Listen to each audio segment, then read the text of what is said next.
একটা জমিদারি চাই না আবার তো ঠিকই টাকা ছিনে দেবে টাকা তো ঠিকই ছিনে আবার হাত পাইতে টাকা দিবি সবই নিল আবার দিয়ে দিত চাইছে না বাবা নাকি টাকা তো আবার ঠিকই ছিনে পাগল দেখি সেই পাগল আজকে দেখা যাবে পাগল কোন জায়গা আর কি পাগল পরিচয়টা যেন আমরা সকলে পাই নাকি বাবা তো যাই হোক দরবার থেকে দুটি ধারা দেওয়া হয়েছে একটি হচ্ছে গুরু আরেকটি হচ্ছে শিষ্য সর্বোচ্চ পালা হচ্ছে বাবা পালার কিন্তু শেষ নাই গুরু শিষ্য গুরু ভক্ত আসর কিয়ামত নবুয়াত বেলায়াত বড় পীর খাজা বাবা নারী পুরুষ পালার কি বাবা শেষ আছে শেষ নাই সবচাইতে উচ্চতম পালা হচ্ছে একটি হচ্ছে আশার পালা আরেকটি হচ্ছে যাওয়ার পালা আশার পালা বাবা ঠিকই আছে কিন্তু যাওয়ার কোনো সিরিয়াল নাই তাই অতি চমৎকার করে যে আমাদের আজকে পালা বন্টন করে দিলেন যিনি তার চরণে ভক্তি রাখি দরবারে প্রতি ভক্তি রাখি আবার আমির চন্দ্রের দরবারে ভক্তি রাখি আবার আঙ্গুর চন্দ্রের দরবারে ভক্তি রাখি আমি অধম আমাকে দেওয়া হয়েছে শিষ্যের ভূমিকায় কিছু ভাত কিছু চাওয়া পাওয়ার জন্য শিশু মানেই তো শিশু নাকি বাবা মায়ের কোলে শিশু যেমন যদি চিৎকার না দেয় মায়ের দুধ দেয় না তেমনি একটা শিষ্য গুরুর কাছে অনেক কিছু চাইতে পারে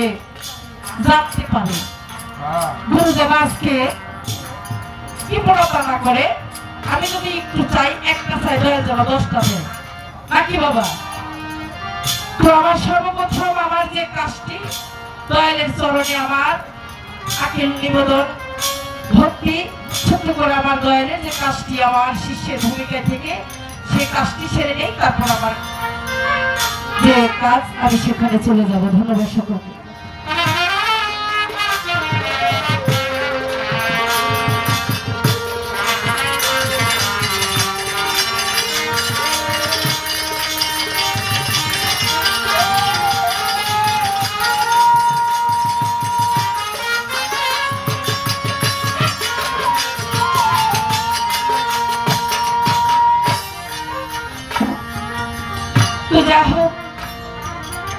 আমার যে প্রথম ভাগে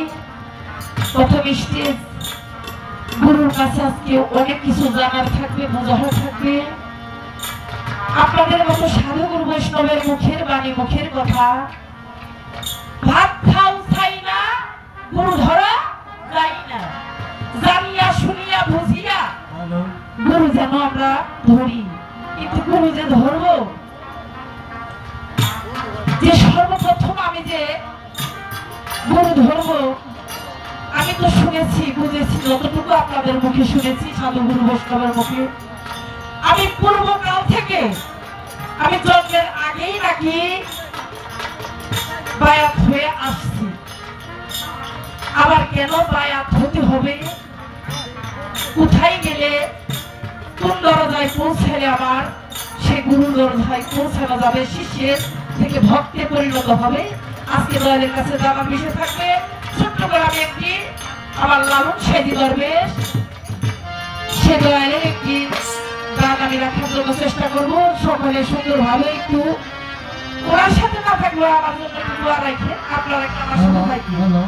যাতে আমি যেন একটু ওনাদের একটু আমি যেন ওনার সাথে একটু কথা বলতে পারি ধন্যবাদ সকলকে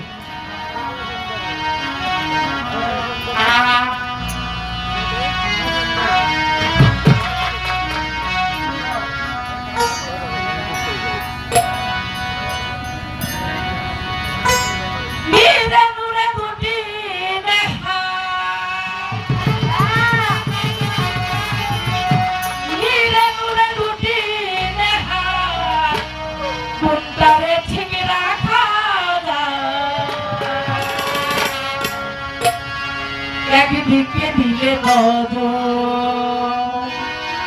আরেকদিকে অন্ধকার একদিকে দিলে নজর নিরে নুরে দুটি নেহার কোনটারে ঠিক রাখা যায় একদিকে দিলে নজর আরেকদিকে অন্ধকার হয় আমার নিরিখটা যেন আমি চতুর্দিকে যদি আমার নয়নটা দিয়ে আমার নিরিখটা যেন এক জায়গায় আমার ঘুরে ঘুরে সেই জায়গাটার মধ্যে আসে সেখানে আমার গানটা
দিকে দিলে নজর আরেক দিক অন্ধকার হয়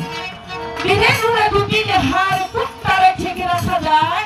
একদিকে দিলে নজর আরেক দিক অন্ধকার হয় নবী আমার আইন করলেন জগৎ জুড়া সেজদা হারাম খোদা তারা মুর্শিদ বরদুর সামনে খরা সেজদার সময় তুই কোথায় আমি যখন আমার সংসার মায়ায় ডুবে যাই আমার সেই গুরুর দিক যে আমার জ্ঞান খেল আমি ওই দিক হারিয়ে যাই আমার যেন চতুর্থটা দিক ঘুরে ঘুরে ফিরে যেন আমি জানিও আমার নিরিখটা যেন সেই জায়গায় থাকে। আমি যত কিছুই করি না কেন, যত জায়গায় যাই না কেন, আমার যেন নিরিখটা সেই জায়গায় থাকে।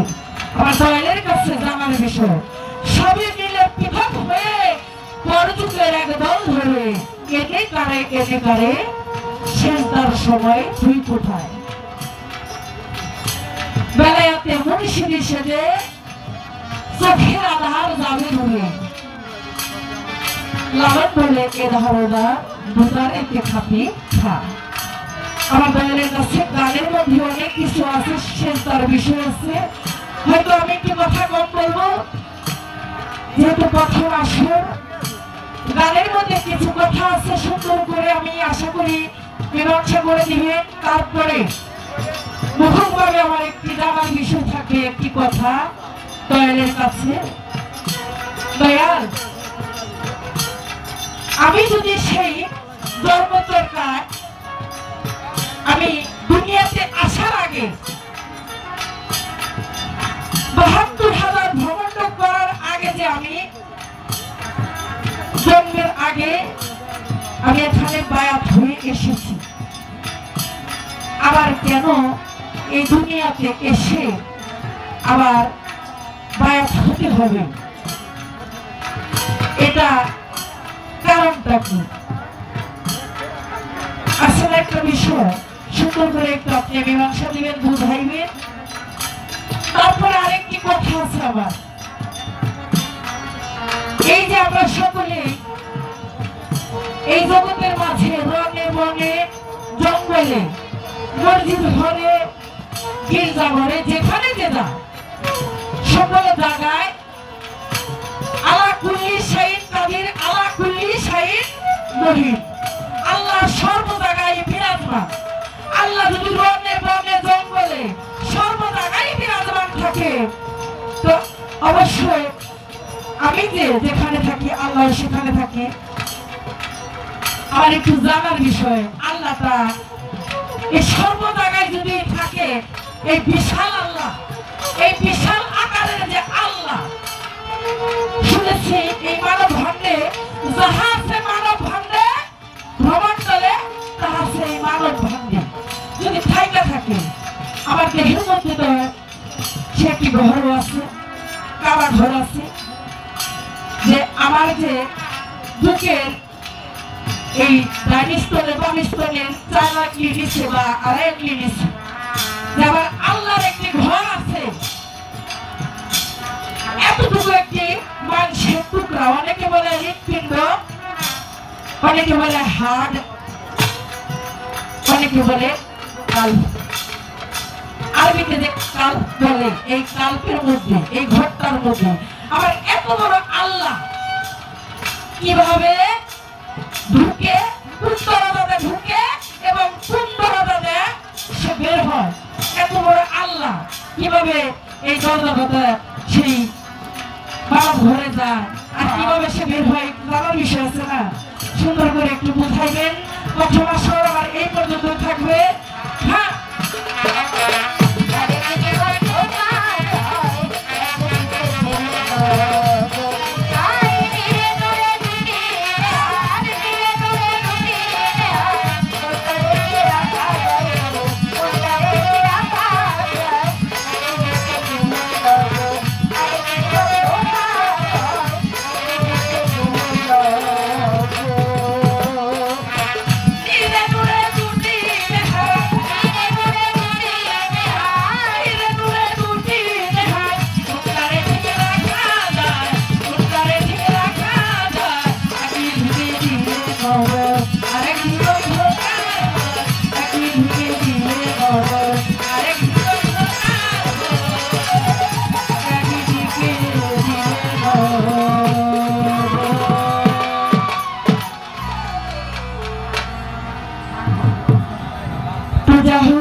আমি ছোট্ট করে একটি গান রাখার জন্য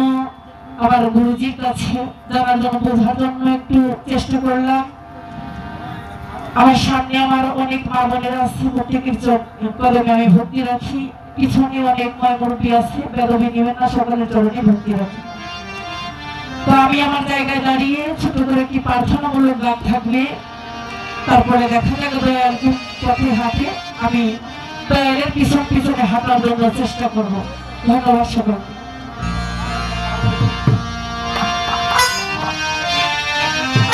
ময়মনসিংহের আমার সেই সাধক উকিল মুন্সি ভক্তদের নিয়ে একটি প্রার্থনা করেছিল, সেই প্রার্থনার মধ্যে কি বলেছে আমার ছোট করে একটু সর্বপ্রথম যেহেতু আসো আমার সেখানে একটু কাকুতি মিনতি প্রার্থনা থাকবে।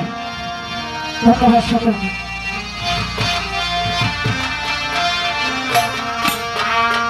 আমার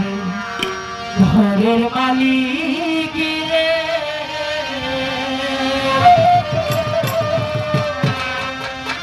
খোদায় ভিখারি হইলে কলঙ্ক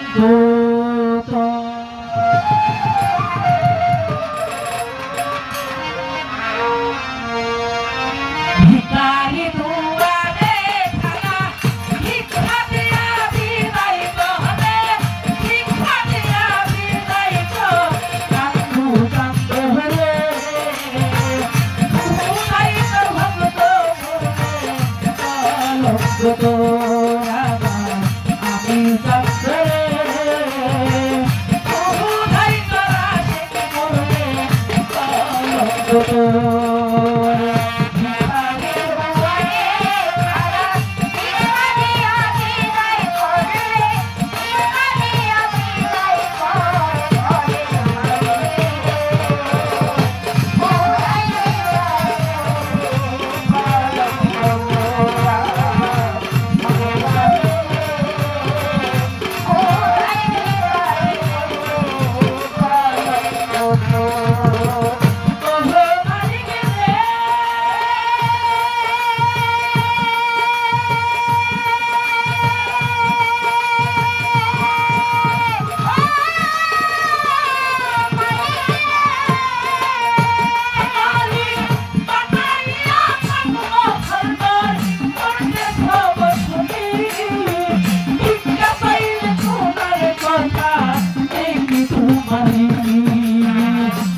কলঙ্ক তো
আমার